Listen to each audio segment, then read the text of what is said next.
So first up, we have Chris, who I might actually allow to introduce herself. I don't want to give away too much. This is about surveillance. So if I show her what I know about her, then she'll know what I know, but also what I don't know. So Chris, why don't you tell us who you are? My name is Chris Kubecka, and I'm the Distinguished Chair for the Cyber Program for the Middle East Institute.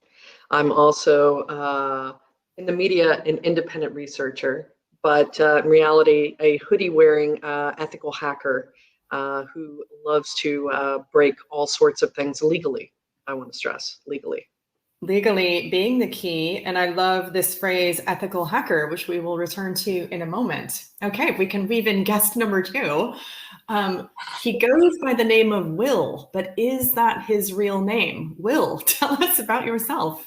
Thanks, Stephanie. I appreciate the invitation today. My name is Will Dixon. I'm at the World Economic Forum, and at the World Economic Forum, I'm in charge of our cybersecurity program, really looking at the intersection of technology and how it generates systemic risk for some of the world's largest companies and global policymakers. Fascinating. And last but not least, we have George Smiley. No, I'm just kidding. He's not George Smiley, but he could be. We have Paul. Paul, tell us about yourself. My name is Paul Killworth, and I'm the UK's Deputy Chief Scientific Advisor for National Security. I'm very glad to be with you here this morning. Yes, and this session that we have convened, so welcome to our speakers, is called The Moral Code, Privacy, Power, and Trust. Code being, of course, a double reference to like a code of ethics, but also computer code, which is going to be featuring quite heavily in our discussion today. So we've only got 30 minutes, and I want us to go in super fast and get me out of the way and bring our speakers to the fourth.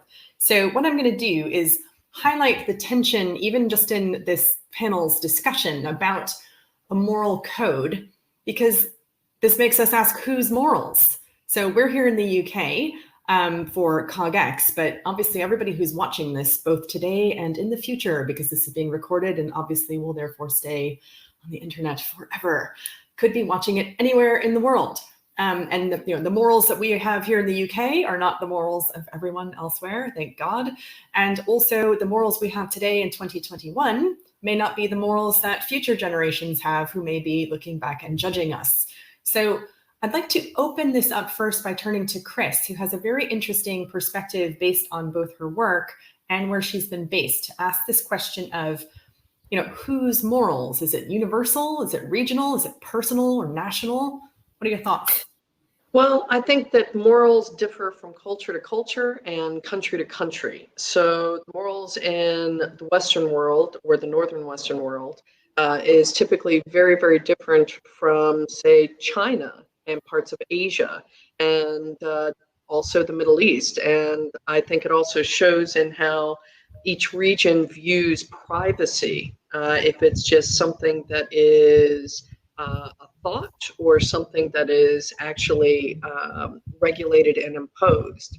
So it shows that our cultures are very different, and that's one of the reasons why we have been pressing for a regional approach for cyber norms, especially in the Middle East as a whole, because we've seen time and time again through various working groups, roundtables, and exercises that a regional approach and looking at the culture and their ethics in that region is much more successful than a global approach. And I guess the question therefore would be, it's quite tricky because obviously in some countries, and I'm going to use women as the obvious example here, the way that women are treated around the world could be considered an ethical question. And in some countries, certain things are done to women or rights are deprived for women that would not be allowed elsewhere. So there's a risk in both respecting regional or national particularities and ignoring universal rights. So I love the tension that you just raised there, because it's both, again, it's never simple with ethics, it's both good and bad. And turning to Will, I'm curious from your perch at the World Economic Forum and how you have had to look at issues of cybersecurity from the private sector. How do all of these multinationals navigate this thorny question, which is a global question, but also so linked to where they're based? Yeah, absolutely. So representing global companies, really, the impact of cybersecurity is really how it's a potential barrier or a friction point to global trade. So not having interoperable systems of data, policy, privacy, etc., means that it's incredibly difficult for companies to be able to enter new markets, to operate, and to be able to try and kind of work across borders. So cybersecurity, which is kind of one of the most important systemic risks facing the globe, is like a real challenge for global business when they're making investments and when they're making business decisions. And I think particularly it's the difficulty that large global companies have about navigating the difference between potential surveillance issues and issues over security assurance, and actually potential national policy barriers, which are actually much more about potential, economic sovereignty or potential trade sovereignty or technological investment that they're making as kind of like strategic national security issues as well. So you often find global businesses having to navigate this kind of like new age of cross-border data flows, as well as kind of like, very, very big global political issues between big, powerful economic blocs as well. Thank you. Paul, I want to turn to you because from your position within GCHQ and representing government, you have both a responsibility to protect, but government also can't do everything. So private sector has to also play a role. But that again raises the question of who is allowed to do surveillance, both from a law enforcement perspective or a national security perspective, and then what Shoshana Zuboff called surveillance capitalism, surveillance for capitalist ends. How do you navigate that? So I think we're at a really interesting point. So for most of my career, I think we've seen two very distinct dialogues in the space. We've had one community, academics, private sector, civil society, who hopes and fears have been around the role of government. That is, government as a potentially evil surveillance power, abuse authorities, those sorts of concerns. The other half of the community, I think, has been focused very much on the private sector. That is, the early fears about what the impact of Google, the surveillance capitalism model that you've talked about. And those were very separate dialogues, almost occurring in different rooms, different institutions, different media outlets. What I think has been so interesting about the last couple of years, driven in part by the book you referenced, but also a lot of those conversations around disinformation and the crossover between national security, the private sector, cybersecurity, is I think we really need to see those conversations coming back into a single place. And there's a real opportunity to make some solid progress in understanding what the building blocks of an ethical approach that crosses both government and the private sector and the civil society might be. Thank you. So we've just had, a little opener there with our three panelists, and I want to just put them on notice and to promise all of you who are watching this that I've asked them to have some actionable insights ready for us at the end of this talk before we switch to Q&A. So we won't just be talking about the problem. We're going to try and take it forward a bit about what to do about it. So let's turn to this question of trust. Trust is one of those things that has to be earned, and once it's lost, it's very hard to recover.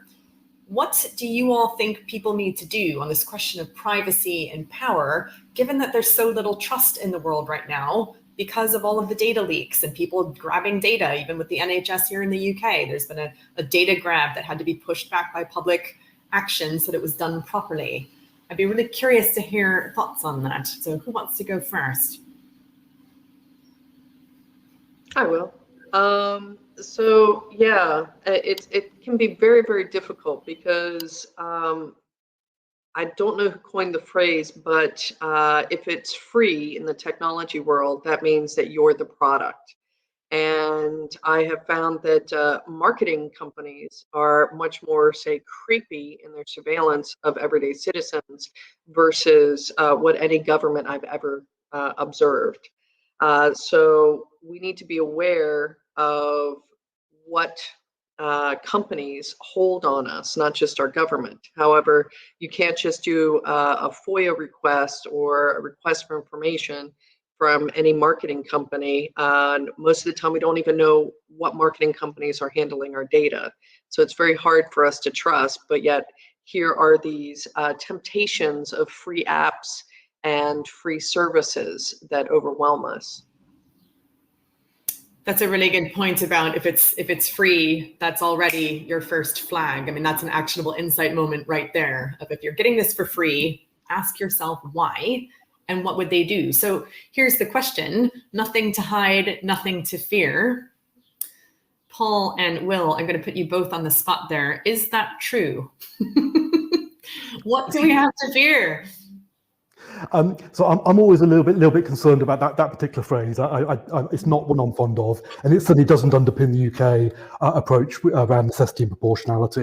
And if you look at the conversation and narrative that took place in 2016 when the Investigative Powers Act that underpins the work of the agencies went through Parliament, we were very careful to avoid that terminology, so I don't think it accurately describes what we're about. From an agency, as a former agency now in a chief scientific advisory role, trust is a really interesting concept because it's not about the public or specialists agreeing with everything that we do. It's perfectly reasonable to disagree with an institution or particular course of action, but still trust them. And in a national security perspective, it can't be about having complete transparency. In a national security domain, there'll always be some things, the genuine secrets we need to keep secure in order for us to do our jobs protecting the public. But it is about being very open about the structures, the process, encouraging dialogue. We mentioned the power word, and I think that one of the biggest shifts that I've seen over the last 5 or 6 years is the UK agencies and national security institutions really taking seriously the need to address power imbalances. Whenever you are talking about national security issues or operational work, there are some things you will know as a vetted official that other interlocutors may not, whether they be civil society groups, campaigners, and it's working really hard to be as transparent as possible and empower the other half of the conversation. So when they're engaging with on these difficult topics, they've got good reason to have trust and belief in the outcome. If you look at the campaign that's been carried out over the last 12, 18 months to engage with public and specialists around how to use artificial intelligence in national security, I think that's a really good example. A lot of work was carried out in conjunction with the Royal United Services Institute to engage, bring people in, hold large seminars, do a lot of educating and explaining on both sides. And GCHQ published in February a major report laying out their approach to using AI for national security, case studies, the underlying approach. And a lot of that was about empowering the debate. It means that folks who are outside the curtain of national security community can come to their own judgments. They may agree or may disagree, but nonetheless, it builds trust, faith and confidence in that dialogue and process. So it sounds like transparency as much as possible is a growing priority, because even as you're talking, I found myself writing down, in this question of the moral code, where is power located, right? And I'm going to switch over to Will just for a second, because in some ways, government is under quite strict rules about having to be transparent when it's doing certain things. And facial recognition technology being used by the police is a great case in point in the UK. The police have to let people know that they're going to use it. They have to post it publicly. So NGOs and civil liberties groups are allowed to come and demonstrate and protest. It's very public, whereas the private sector use of facial recognition in the United Kingdom is just the Wild West. Anyone seems to be able to do anything. It's not covered in any legislation, and you would never necessarily know that it's being done, as we saw in London's King's Cross only a couple of years ago, and that still hasn't been adjudicated by the Information Commissioner's Office. It's taken 2 years. We still don't know if it was legal. So is the private sector getting a pass, Will? So I think what you're touching on and what Paul mentioned about power is actually one of the most important kind of like strategic issues about what we're discussing, about really how the internet has impacted traditional models of security, the role of the government, the role of how it can develop and deploy capabilities to be able to protect its citizens. That's hugely been impacted by the global scale of internet and their traditional models of doing national security and governance of this space. And I think you're right, which is to say that the decision-making process is increasingly moving to systemically important technology providers and those that provide the kind of like some of the underpinning global architectures and global infrastructure that is outside of those traditional models of control. And a good example of this might be to kind of like show the kind of like the delicate balances that governments have is, Facebook's decision a couple of years ago to have a kind of privacy first policy, which meant end-to-end encryption across most of its platforms. Absolutely. Facebook has a responsibility and has, over 1 billion users, and we want to promote global collective security. So those companies making decisions to protect their users at scale, absolutely, that's kind of something that we need to engage in. But what it did mean in a kind of real sense was that Facebook was actually the largest providers of tip-offs for child sexual exploitation cases globally. Now, the move to end-to-end encryption protected over 1 billion users on their platform, but it also meant that we had this very specific use case, which governments really cared about, where all of a sudden that data was no longer part of that process.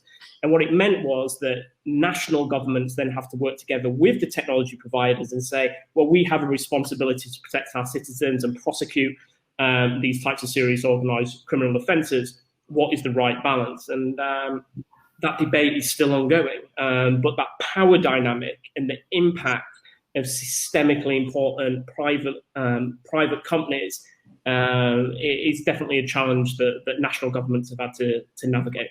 And increasingly, what you'll find is, you could accuse the private companies of designing out the problem. If they don't have the data, they don't have the policy issues, and they don't have the cost as well. So that's a potentially cynical view of some of the decision making that's happening there as well. But it shows the potential issues of how do you generate collective security in the internet age.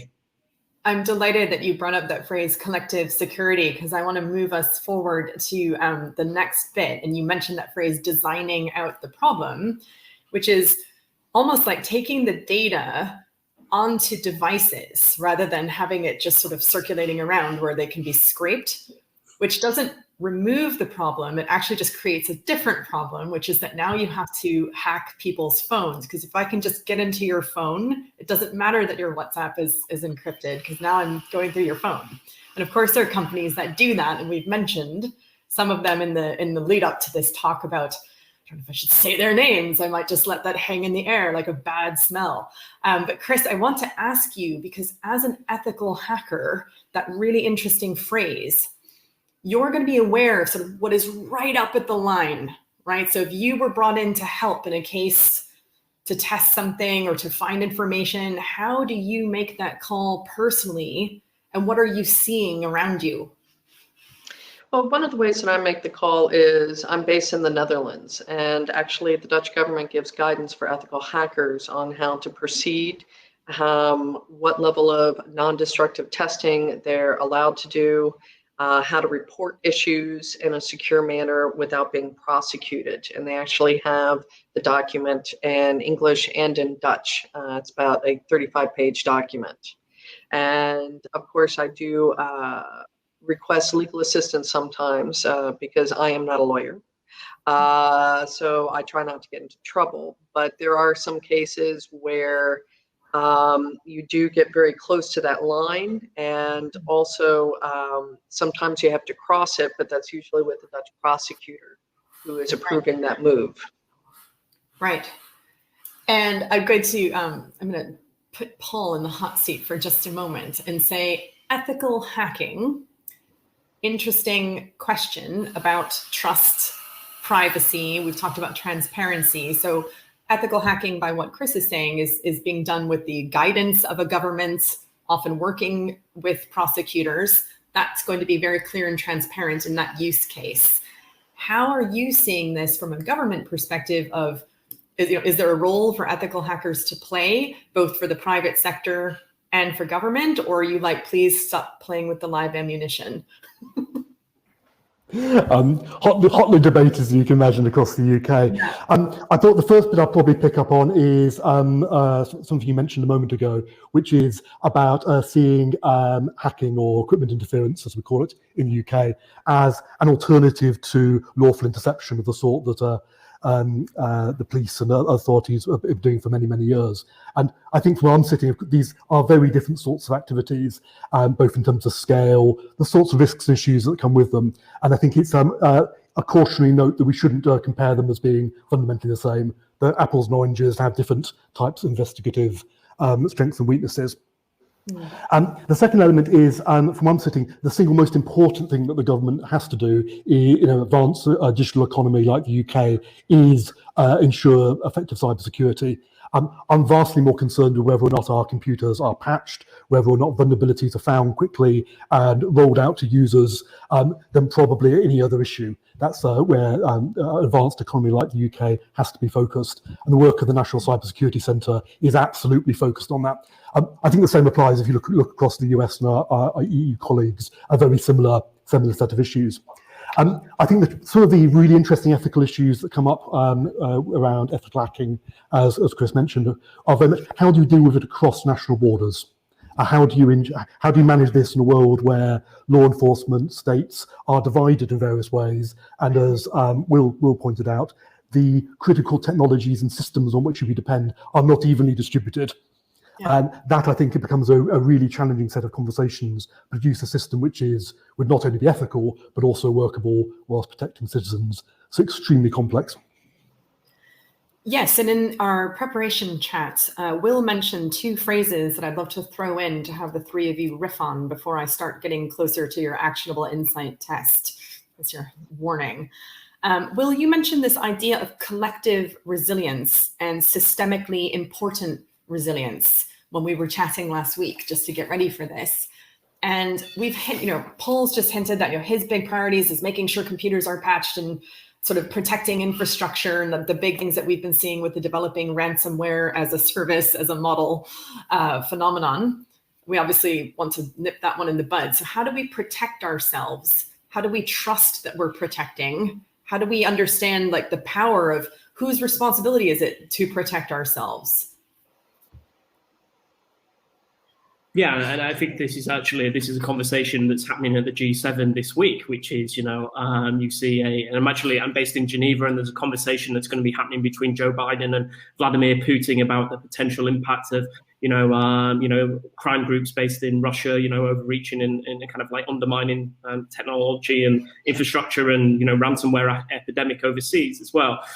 I think what really we're discussing is the difficulties of a kind of increasingly globalized world, an increasingly connected world where traditional barriers and national sovereignty barriers, things like critical national infrastructure, etc., are increasingly being challenged by companies that work across the globe, by technology providers that are providing the kind of undercarriage for our societies and our economies that are not just based in one country or organization. And actually, I think what Paul's mentioned is important, which is there is a kind of increasing kind of awareness that actually providing security at scale to the technical infrastructure and the architectures that we have is the right national policies that you see being kind of pushed forward, in kind of the very, very highest levels of policy. But it's definitely a maturing space. And as I've mentioned before, it is challenging to traditional governance models. It's challenging to things such as, traditional export controls, the ways that we've traditionally done type of dual use technology and provided security at scale through things such as the critical national infrastructure programs as well. So, a good question might be, in 10 years' time, what does C&I look like, in a country? It looks very, very different. It looks like increased dependence on global infrastructure providers that are outside the traditional boundaries and regulations that most countries have now. Thank you. And by highlighting the G7, and of course, we have a new American president meeting an old Russian president this week, it's reminding me of something that we discussed last week with Chris, who said something that sort of stopped me in my tracks, which is, you never know who's going to be in power tomorrow. And with that insight bomb that she dropped, it made me think about this critical infrastructure that we're trying to protect and this question of resilience and who has power. How do we need to think about that from an ethical perspective, a moral perspective, given that, a democracy today may be authoritarian tomorrow? What are your thoughts on that from the different seats you each have? Well, I think one thought is during my last presentation at the United Nations, one of the things I recommended was we move from the computer emergency response team model, which is like the fire people putting out a fire, to the computer emergency prevention team model, which is each country actively looking inside their own digital boundaries at critical national infrastructure and working with public and private companies to secure that critical infrastructure on a continuous active defense basis. And Paul and Will, feel free to jump in there. And again, this question of you never know power tomorrow. So always a difficult one. So resilience, absolutely +1 to it being a key concept. And if you look at the UK's integrated review that was published a few months back, resilience is a major part of future thinking. And here I think there's a real chance that technology can enable a different sort of approach. Some of the limitations and challenges we've seen over the last couple of decades have been that increasing fragmentation of the economy, the complexity of the cyber systems, the complexity of the digital underpinnings, and as Will said, that on an international basis. And trying to deliver effective responses to protecting that, coordinating in the case of a crisis with the technology of a couple of generations ago was immensely challenging. But if you look at what's happened just in the last 18 months and the way that various governments, including our own, responded to COVID, the potential of cloud-based systems, distributed working, systems approaches to this sort of challenge, I think demonstrated there are some really interesting possibilities emerging, and I'll expect to sort of see those being sort of gripped and developed, I think, over the next couple of years. How do we ensure that the community that cares about all of these issues in various countries can work in a way that which is coordinated by themselves as much as by government? Okay, and so that's an interesting perspective from a government point of view. Will, I want to challenge you on this question because obviously the World Economic Forum works with both private sector companies and many distinguished people from governments around the world, particularly coming to Davos every year to have these chats.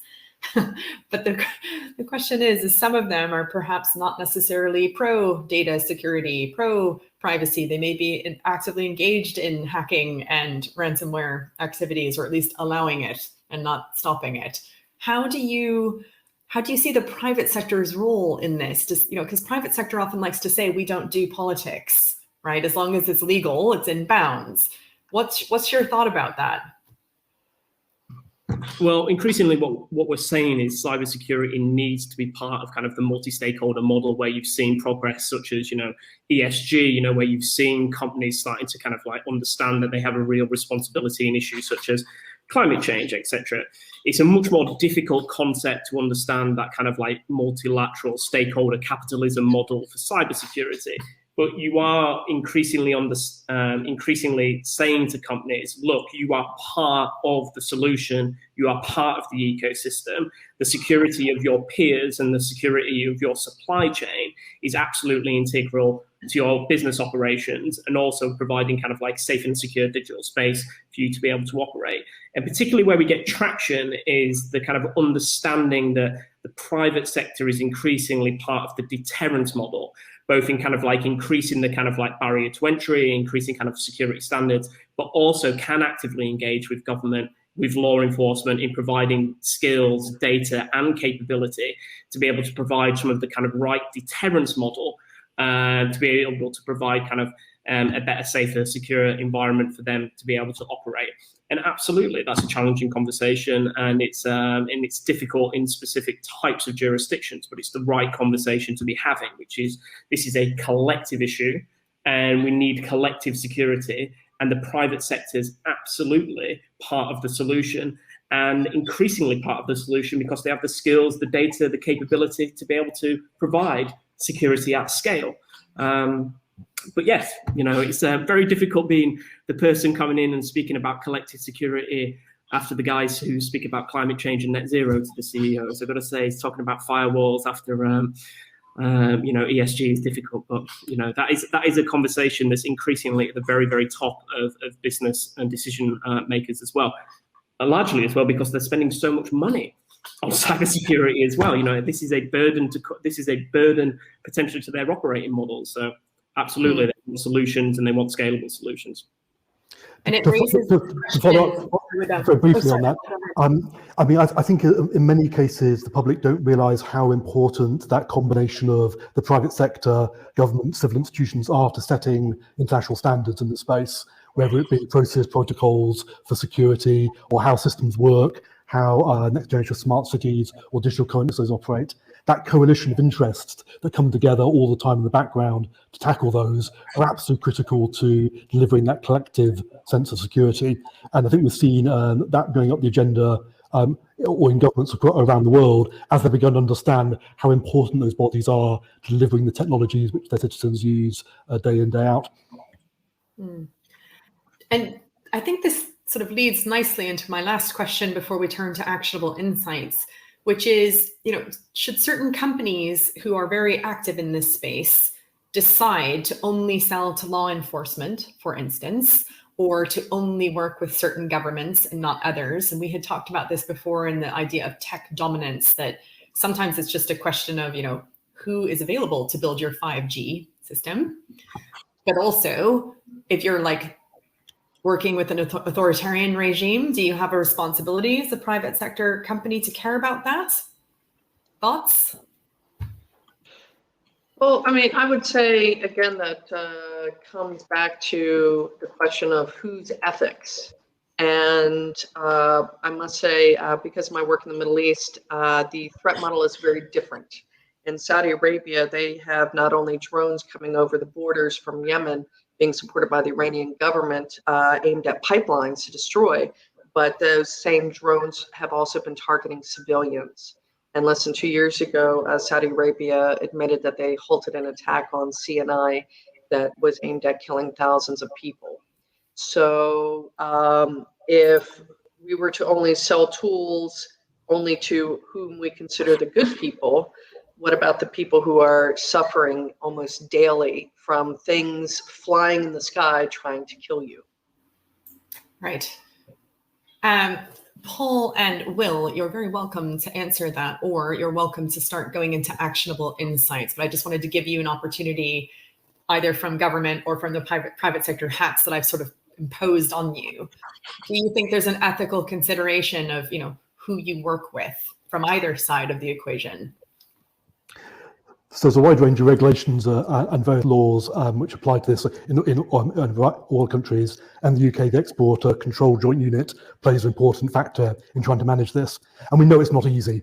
Technology moves quickly. In many cases, we're looking at fragmented industries with lots of small firms, lots of small players who may find it quite difficult to grapple with exactly those types of regional issues that Chris was talking about. I remain a champion that everybody has an important role in applying morality and ethics to their own work. Government's got a role in terms of setting out a legal framework, but also helping to do the education and informing people so that they can make the best judgments for themselves on the ground, for themselves, their company, and their customers and stakeholders. And if you look at some of the outreach program that we've all been involved in from HMG, talking about some of the issues, for example, around China exports over the last 6 months, a lot of that has been about educating and informing, as well as simply trying to apply laws. So yes, ethics is everyone's concern. And Will, is that the same from your perspective? Yeah, I would also kind of like highlight increasing consumer demands from companies that there is an expectation, I think, from us as consumers that companies are operating ethically and are respecting our privacy as well. And that's actually driving a lot of the decision-making process for these systemically important companies. There is an expectation that companies are acting responsibly with our data, and they're acting in our best interests. Absolutely. Thank you all for that. Now, quiz time. The pressure is on.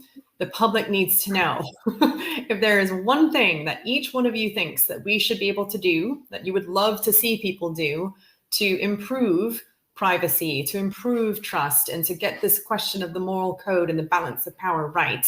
What would it be? Chris, you're up first. Will, get ready. And Paul, we're ending with you. Well, I would say that trust no private entity with your data was something that you would not want to get out to be used against you. Because as we had said in the discussions previous, I don't live very far from the Anne Frank house. And the reason why her family and many others were found was the Netherlands government at the time was using US tech.